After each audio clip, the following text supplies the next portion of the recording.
لگایا مطلب یہ معمولی چیز نہیں ہے، ٹھیک ہے.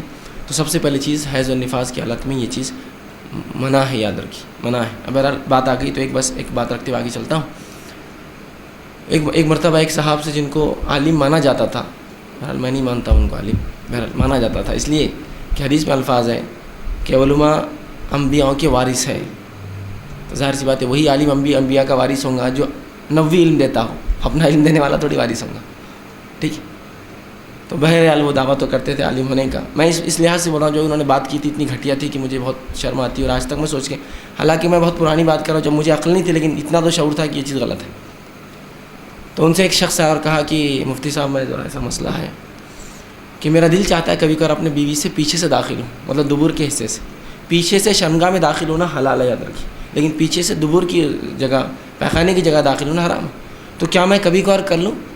تو انہوں نے کہا دیکھیے یہ غلط تو ہے، لیکن اگر آپ کو ڈر ہے کہ آپ کوئی دوسرا غلط عمل کر لیں گے تو یہ کر لو. سبحان اللہ، اجازت دے دی اجازت اٹھا کے. حالانکہ میں مشکل 12ویں میں ہوں گا، لیکن مجھے عقل کے خلاف بات لگی، اس لیے کہ سائنٹیفکلی وہاں داخل ہونے کی بہت سارے نقصانات ہیں، مانو آپ کو سائنسی اعتبار سے بہت سارے نقصانات ہیں اس کی، اور بالخصوص عورت کو نہیں، مرد کو بہت ساری بیماریوں میں مبتلا ہو جاتا ہے مرد، چونکہ وہ جگہ ہے ہی نہیں اس لائق، ٹھیک. تو بھائی انہوں نے کہا ہاں وہ دل بولتا ہے تم ڈرو، تم غلط کام کرو، تو بولے کر لو، اندازہ لگائیے.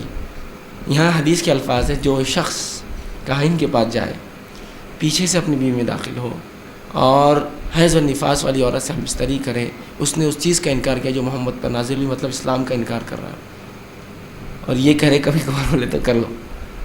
تو ہو سکتا ہے بیچاروں نے علم حاصل نہیں کیا ہوگا یا پڑھا نہیں ہوگا، میں ان کی برائی نہیں کر رہا ہوں، لیکن میں بتا رہا ہوں کہ لوگوں کے علم کا کیا معاملہ ہے، جبکہ بڑے بڑے القاب ان کے نام